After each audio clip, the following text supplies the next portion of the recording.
പറയൂ. അവളെ ആ ചെറുക്കനിൽ നിന്ന് അകറ്റാൻ നമ്മൾ എന്തൊക്കെ ചെയ്തിട്ടും അത് നടപ്പിലാകാത്തതിൽ തമ്പി സാറിനൊരു ആശങ്കയുണ്ട്. എന്താ ഘോരയുടെ ശക്തിയിൽ ആ തമ്പിക്കും സംശയം തുടങ്ങിയോ? അത് നമ്മുടെ ശ്രമങ്ങൾ ഫലം കാണാത്തത് ഘോരയുടെ ശക്തിക്ഷയം കൊണ്ടല്ല,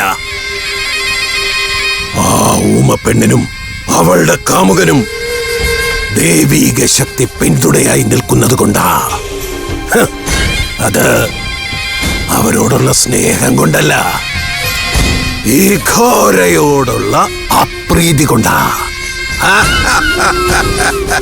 ഈ ഉഗ്രസേന അഘോരയെ തോൽപ്പിക്കാൻ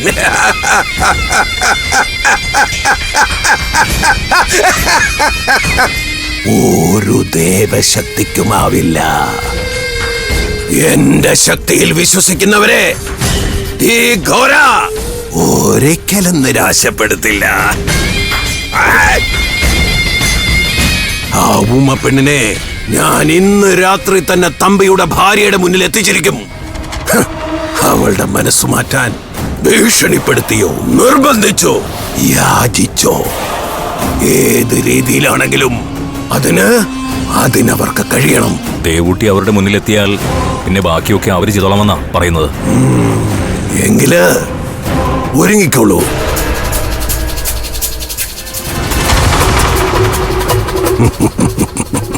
ഇന്ന് രാത്രി അവൾ തിരിച്ചു പോകുന്നത് ആ മായാജാലക്കാരിയുടെ അടുത്തേക്കായിരിക്കില്ല, തമ്പിയുടെ ഭാര്യയുടെ അടുത്തേക്കായിരിക്കും.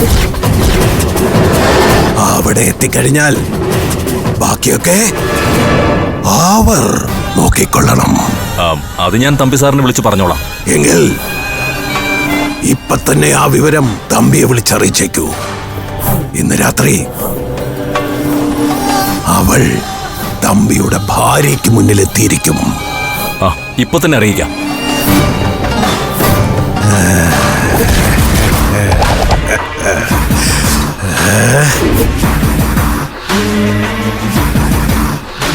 बोले भंडारी बाबा संहार मूर्ति अघोरा।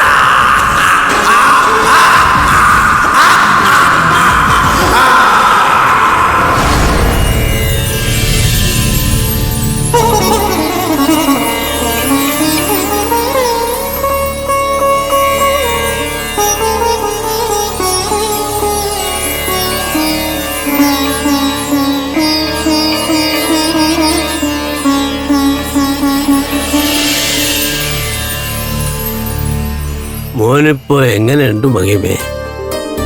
ഇപ്പൊ ഇത്തിരി ഭേദമുണ്ട്. എന്നാലും ഹൃദയം മാറ്റിവെക്കുന്ന ഓപ്പറേഷൻ ഉടനെ നടത്തണമെന്ന ഡോക്ടർ പറയുന്നേ. അതൊക്കെ വലിയ പണച്ചെലവുള്ള കാര്യല്ലേ? അതിനുള്ള വഴിവെല്ലാം കണ്ടിട്ടുണ്ടോ? ഞങ്ങളെ പോലുള്ള പാവങ്ങൾക്ക് എന്ത് വഴി? ഇത്രയും കാശ് മുടക്കി ഓപ്പറേഷൻ നടത്താൻ പറയുന്നത് എന്നെ കൊണ്ട് കഴിയുന്ന കാര്യമാണോ? ഇനി എന്റെ അഭയം ദൈവത്തിന്റെ മുമ്പിലാ. ഈശ്വരൻ എന്തെങ്കിലും മാർഗം തന്ന് സഹായിക്കുന്നുള്ള പ്രതീക്ഷയില്ല ഞാനിപ്പോ. ആ പ്രതീക്ഷയൊക്കെ നല്ലത് തന്നെ. എന്നാലും പണത്തിന് പണം തന്നെ വേണ്ടേ? നോക്കട്ടെ, എന്നെ കൊണ്ട് കഴിയുന്നത് പോലെ എന്തെങ്കിലുമൊക്കെ ചെയ്യാം.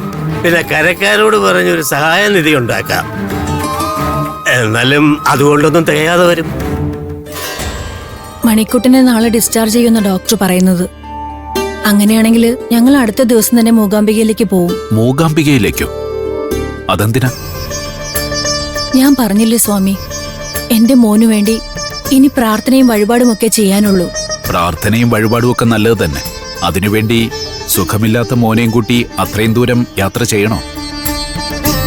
മൂകാംബികാ ദേവിയുടെ ചൈതന്യാംശമുള്ള സ്വരൂപമാണ് ഇവിടത്തേതും. സാക്ഷാൽ ശ്രീകണ്ഠേശ്വരന്റെ അംശം തന്നെയാണ് ഇവിടുത്തെ ശിവപ്രതിഷ്ഠയിലും. ഇവിടെ പ്രാർത്ഥിച്ചാലും അവിടെ പോയി പ്രാർത്ഥിച്ചാലും തുല്യമാണ്. ശതാക്ഷരി സ്വാമി പറഞ്ഞത് ശരിയാണല്ലോ. വയ്യാത്ത കുഞ്ഞിനെയും കൊണ്ട് അത്രയും ദൂരം യാത്ര ചെയ്യേണ്ട ആവശ്യമില്ലല്ലോ. പ്രാർത്ഥനയും പൂജയും ഒക്കെ ഇവിടെയും ആവാമല്ലോ. അതൊക്കെ ശരി തന്നെ. എന്നാലും മൂകാംബിക ദേവിയുടെ മുമ്പില് അഭയം പ്രാപിക്കാന്ന് എന്റെ ഒരു തോന്നല്. ഇവിടത്തെ ശാന്തിക്കാരനായിട്ടും തിരുമേനി സ്വന്തം കുഞ്ഞിന് വയ്യാതായപ്പോ അമ്മയുടെ മുമ്പിലല്ലേ കൊണ്ടുപോയത്.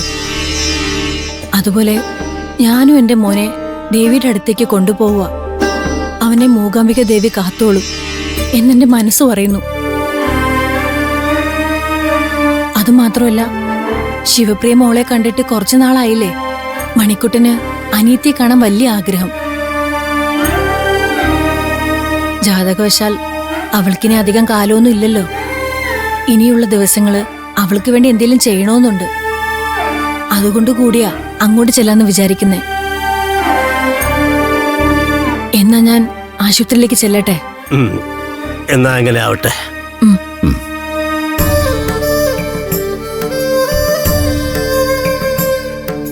കണ്ടോ സ്വാമി, മനുഷ്യർക്ക് വരുന്ന ഓരോ മാറ്റങ്ങളെ.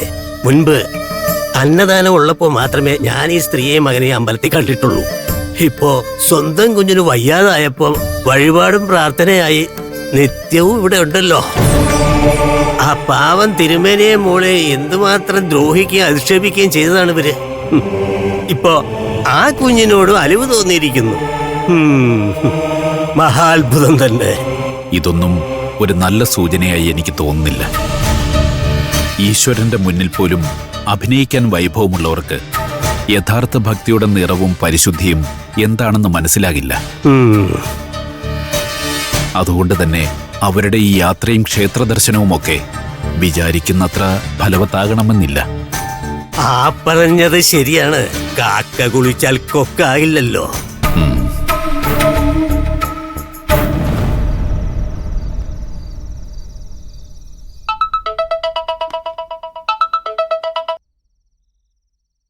Hello hello തമ്പിയേട്ട. താനിത് എവിടെയായിരുന്നു? ഞാൻ കുറെ പ്രാവശ്യമായിട്ട് വിളിക്കുന്നു. അയ്യോ തമ്പിയേട്ട, ഞാൻ വാഷ്റൂമിലായിരുന്നു. കുളിച്ചിട്ട് ഒന്ന് അമ്പലത്തിൽ പോയി തൊഴാന്ന് വിചാരിച്ചു. ആ ഇനിയിപ്പൊ ദേവിയുടെ കാൽക്കൽ വീണ അപേക്ഷിക്കേ നിവർത്തിയുള്ളൂ. അവരുടെ മനസ്സ് മാറ്റാൻ ഇനി മൂകാംബിക അമ്മയ്ക്കേ കഴിയുള്ളൂ. അതിനുവേണ്ടി താനിനി ദേവിയുടെ കാൽക്കൽ കേണ് വീണ് അപേക്ഷിച്ചാലും ഒരു പ്രയോജനം ഉണ്ടാവാൻ പോകുന്നില്ല. അതെന്താ തമ്പിയേട്ടൻ അങ്ങനെ പറഞ്ഞേ? ദേ ചുമ്മാ എന്റെ മനസ്സ് മടുപ്പിക്കല്ലേ. ഞാനേ നിന്റെ മനസ്സ് മടിപ്പിക്കാൻ പറഞ്ഞൊന്നുമല്ല, സത്യം അതാ. ദേവിയും അവരുടെ പക്ഷത്താ. അതുകൊണ്ടല്ലേ അവരെ പിന്തിരിപ്പിക്കാനുള്ള ഇതുവരെയുള്ള നമ്മുടെ എല്ലാ ശ്രമങ്ങളും പരാജയപ്പെട്ടത്. അതുകൊണ്ട് താൻ ഇന്ന് എങ്ങോട്ടും പോകണ്ട, റൂമിൽ തന്നെ ഉണ്ടാവണം.